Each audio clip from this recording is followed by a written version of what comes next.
Hello guys, welcome back to our channel. Episode ആരംഭിക്കുമ്പോൾ കാണിക്കുന്നത് രാജുവിന്റെ വീട്ടിലേക്ക് ചെല്ലുന്ന രമ്യയും രുക്മിണിയുമാണ്. നിങ്ങൾ എന്തിനാ ഞാൻ വെറുതെ വിടില്ലെന്നൊക്കെ പറഞ്ഞുകൊണ്ട് രുക്മിണി ഒച്ചയുണ്ടാക്കുമ്പോൾ നിങ്ങൾ എന്തിനാ ഇങ്ങനെയൊക്കെ പറയുന്നതെന്ന് വേണു ചോദിക്കുന്നു. നിങ്ങളുടെ മകള് പുറകെ നടന്ന് ശല്യം ചെയ്തപ്പോൾ കെട്ടിച്ചേക്കാമെന്ന് ദേ ഈ നിൽക്കുന്നവളല്ലേ വാക്ക് തന്നത്. അവൻ എന്താണെങ്കിലും നിങ്ങൾക്ക് വാക്കൊന്നും തന്നിട്ടില്ലല്ലോ. ഇത് കേൾക്കുന്ന കൊച്ചമ്മണി പറയുകയാണ്, അവൻ എവിടെയെങ്കിലും പോയി നന്നായി ജീവിച്ചോട്ടെ. എന്താണെങ്കിലും ചത്ത കുഞ്ഞിന്റെ ജാതകം വാങ്ങിക്കാതെ ഇനി എല്ലാവരും അവരവരുടെ പാട്ടിന് പോകാൻ നോക്കെന്ന് കൊച്ചമ്മണി പറയുമ്പോഴാണ് അങ്ങോട്ടേക്ക് ഒരു കാർ വന്ന് നിർത്തുന്നത്. എല്ലാവരും അമ്പരപ്പോടെ പുറത്തേക്ക് നോക്കുമ്പോൾ കാറിൽ നിന്നും രാജു പുറത്തേക്ക് ഇറങ്ങി വരികയാണ്. തുടർന്ന് രാജു ചെന്ന് മറുവശത്തെ ഡോർ തുറക്കുമ്പോൾ അതിൽ നിന്നും ഋതികയും ഇറങ്ങി വരുന്നു. ഈ കാഴ്ച കണ്ട് സന്തോഷത്തോടെ നിൽക്കുകയാണ് കൊച്ചമ്മണിയും വേണു. തുടർന്ന് ഋതികയുടെ കഴുത്തിലെ താലിമാലയും നെറുകയിലെ സിന്ദൂരവും കണ്ട് ദേഷ്യത്തോടെ നിൽക്കുന്ന രുക്മിണിയെയും രമ്യയുമാണ് കാണിക്കുന്നത്. പെട്ടെന്ന് തന്നെ എല്ലാവരും കൂടി പുറത്തേക്ക് ഇറങ്ങി ചെല്ലുന്നു. തുടർന്ന് രാധമ്മ ദേഷ്യത്തോടെ പറയുകയാണ്, ഈ മുറ്റത്ത് കാല് ചവിട്ടി പോകരുത്, ഇപ്പൊ ഇറങ്ങി പൊക്കോണം ഇവിടുന്ന്. ഞങ്ങളെയൊക്കെ നാണം കെടുത്തിട്ട് നീ ഇവളെ വിളിച്ചോണ്ട് ഇങ്ങോട്ടേക്കാണോ വന്നതെന്ന് ദേഷ്യത്തോടെ പ്രിയയും ചോദിക്കുന്നു. അമ്മ പറഞ്ഞത് കേട്ടില്ലേ ഇവിടെ നിന്ന് ഇറങ്ങാനെന്ന് ദേഷ്യത്തോടെ ശ്രീലക്ഷ്മിയും കൂടി പറയുമ്പോ വിഷമത്തോടെ നിൽക്കുകയാണ് ഋതിക. തുടർന്ന് രാജു അമ്മയെന്ന് വിളിക്കുമ്പോ രാജുവിനെ ദേഷ്യത്തോടെ നോക്കുകയാണ് രാധമ്മ. തുടർന്ന് വേണു പറയുകയാണ്, അതെ, ഈ വീട് വാടകയ്ക്കെടുത്തതാണെന്ന് നിങ്ങൾക്കെല്ലാവർക്കും അറിയാവുന്നതല്ലേ. ഈ വീടിന്റെ വാടക കൊടുക്കുന്നത് ഇവനാണ് താനും. ഡാ, നീ താലി കെട്ടിക്കൊണ്ടുവന്ന പെണ്ണല്ലേ ഇത്? നിന്റെ നട്ടലെന്താ പ്ലാസ്റ്റിക് ആണോ? കെട്ടിയ പെണ്ണിനെ സംരക്ഷിക്കാൻ കഴിയില്ലെങ്കിൽ പിന്നെ നീയൊക്കെ എന്തിനാടാ കെട്ടിയതെന്ന് ദേഷ്യത്തോടെ ചോദിക്കുകയാണ് വേണു. നിന്റെ ഭാര്യയെ വിളിച്ചുകൊണ്ട് അകത്തേക്ക് പോടാ എന്ന് ദേഷ്യത്തോടെ വേണു പറയുമ്പോ ഋതികയുടെ കയ്യിൽ മുറുകെ പിടിക്കുകയാണ് രാജു.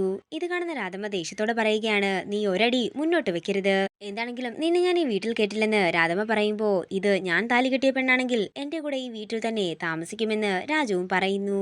കൂടുതലൊന്നും എനിക്ക് പറയാനില്ലെന്നും എത്രയും പെട്ടെന്ന് ഈ പെണ്ണിനെ വിളിച്ചുകൊണ്ട് ഇവിടെ നിന്ന് പൊയ്ക്കൊള്ളാനും രാധമ്മ ദേഷ്യത്തോട് പറയുന്നു. തുടർന്ന് പുറത്തേക്ക് ഇറങ്ങി ചെല്ലുകയാണ് രുക്മിണി. മനസ്സിലായി, ഇതൊക്കെ അമ്മയും മക്കളും തമ്മിലുള്ള നാടകമല്ലേ, ഇതൊന്നും എന്റെ അടുത്ത് ചിലവാകില്ല. അമ്പലത്തിലെ പ്രസാദം തൊട്ടാ നിങ്ങള് ഞങ്ങൾക്ക് വാക്ക് തന്നത്.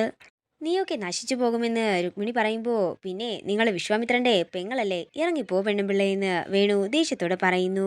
തുടർന്ന് രമ്യ പുറത്തേക്ക് ഇറങ്ങിയെന്ന് പറയുകയാണ്, ഇവളെക്കാൾ മുന്നേ രാജുവിനെ സ്നേഹിച്ചു തുടങ്ങിയത് ഞാനാണ്. തുടർന്ന് ഋതികയെ നോക്കിക്കൊണ്ട് രമ്യ പറയുകയാണ്, എന്റെ സ്വപ്നങ്ങളെല്ലാം തകർത്ത് കളഞ്ഞത് നീയാണ്. നിനക്കെന്താണെങ്കിലും ഒരു കാലത്തും സമാധാനം ഉണ്ടാകില്ലെന്ന് രമ്യ ദേഷ്യത്തോടെ പറയുന്നു. ശാപക്കാരുടെ ലിസ്റ്റൊക്കെ തീർന്നെങ്കിൽ മോളെ വിളിച്ചുകൊണ്ട് അകത്തേക്ക് പോടാ എന്ന് വേണു രാജുവിനോട് പറയുന്നു. തുടർന്ന് പ്രിയ ദേഷ്യത്തോടെ പറയുകയാണ്, ഇവളെയും കൊണ്ട് നീ അകത്തേക്ക് കയറിയല്ലേ നിന്റെ കാല് ഞാൻ തല്ലി ഒടിക്കും. ഇത് കേൾക്കുന്ന കൊച്ചമ്മണി പറയുകയാണ്, ആങ്ങളുടെ ചെലവില് പുട്ടടിച്ച് ജീവിക്കുന്നതും പോരാ, ഇനി അവന്റെ കാല് കൂടി നിനക്ക് തല്ലി ഒടിക്കണോ? അതും കേട്ടുകൊണ്ട് നിൽക്കുന്ന ഒരു പിണ്ണാക്കുവായൻ, മര്യാദയ്ക്ക് നിന്റെ ഭാര്യയെ നിലയ്ക്ക് നിർത്തിക്കോ, ഇല്ലെങ്കിൽ നീയും നിന്റെ ഭാര്യയും പട്ടിണിയായി പോകും. തുടർന്ന് രാധമ്മ പറയുകയാണ്, നീ ഇവളെ വിളിച്ചുകൊണ്ട് ഇവിടെ നിന്ന് പോയില്ലെങ്കിൽ ഞാൻ ഇവിടെ നിന്ന് ഇറങ്ങിപ്പോകും. ഇത് കേൾക്കുന്ന പ്രിയ പറയുകയാണ്, ഞങ്ങളും ഇവിടെ നിന്ന് പോകും. നല്ല കാര്യം തന്നെ, നീ എന്താടാ നോക്കി നിൽക്കുന്നത്? ന്യായമില്ലാത്ത കാര്യം നിന്റെ അമ്മയാണെങ്കിലും ആരാണെങ്കിലും പറഞ്ഞാലേ തിരിച്ച് നല്ലത് തന്നെ പറയണം. ഇഷ്ടപ്പെട്ട പെണ്ണിനെ കല്യാണം കഴിക്കാനുള്ളത് നിന്റെ സ്വാതന്ത്ര്യമാണ്. ഈ മോളെ വിളിച്ചുകൊണ്ട് അകത്തേക്ക് പോടാ എന്ന് വേണു പറയുമ്പോ നിലവിളക്കം കൊണ്ട് പുറത്തേക്ക് ഇറങ്ങി വരികയാണ് കൊച്ചമ്മിണി. തുടർന്ന് രാധമ്മയും പ്രിയയും ഒക്കെ തള്ളി മാറ്റിക്കൊണ്ട് വേണു രാജുവിനെ ഋതികയും കൊണ്ട് അകത്തേക്ക് ചെല്ലുന്നതാണ് കാണിക്കുന്നത്. തുടർന്ന് കൊച്ചമ്മിണി ഋതികയുടെ കയ്യിലേക്ക് നിലവിളക്ക് കൊടുക്കുകയാണ്. ചില പിശാചുക്കൾ പോകാനായിട്ട് പ്രാർത്ഥിച്ചുകൊണ്ട് വലതുകാല വെച്ച് അകത്തേക്ക് കയറുമോളെ. അങ്ങനെ ഋതിക നിലവിളക്കുമായി അകത്തേക്ക് കയറുമ്പോൾ ഞാൻ എല്ലാത്തെയും കാണിച്ചു തരാമെന്ന് പറഞ്ഞ് ദേഷ്യത്തോടെ രമ്യ അവിടെ നിന്ന് പോകുന്നു. തുടർന്ന് രമ്യയുടെ പിന്നാലെ തന്നെ പോവുകയാണ് രുക്മിണി. വീട്ടിൽ ചെന്നയുടൻ രമ്യ പറയുകയാണ്, തകർക്കും ഞാൻ, എല്ലാത്തിനെയും തകർക്കും. ഇത്രയും പറഞ്ഞുകൊണ്ട് സമനില തെറ്റിയവരെ പോലെ അവിടെയുള്ള എല്ലാ സാധനങ്ങളും വലിച്ച് താഴേക്ക് എറിയുകയാണ് രമ്യ. തുടർന്ന് രമ്യ മുറിയിലേക്ക് ചെന്ന് കതക് കുറ്റിയിടുന്നതാണ് കാണിക്കുന്നത്. പിന്നീട് കാണിക്കുന്നത് രാജുവിന്റെ വീടാണ്. ഈ കുട്ടികളുടെ കാര്യത്തിൽ ഒരു നീക്കുപോക്കുണ്ടാകാൻ വേണ്ടിയിട്ടാണ് ഞാൻ ഇങ്ങനെയൊക്കെ ചെയ്തത്. പക്ഷെ ഇപ്പോ ഇവരുടെ ഭാവി കൂടി തൊലച്ചില്ല.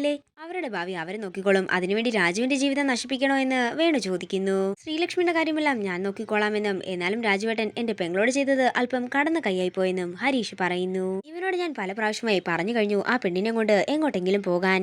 ഞങ്ങൾ ഇവിടുന്ന് പോയാൽ എവിടെ പോയി ജീവിക്കാനാണെന്ന് രാജു ചോദിക്കുമ്പോൾ അതൊന്നും ഞങ്ങൾക്കറിയേണ്ടെന്നും ഇപ്പൊ തന്നെ നിങ്ങൾ ഇവിടുന്ന് ഇറങ്ങണമെന്നും പ്രിയയും പറയുന്നു. ഇതെല്ലാം കേട്ട് കരഞ്ഞുകൊണ്ട് നിൽക്കുകയാണ് ഋതിക.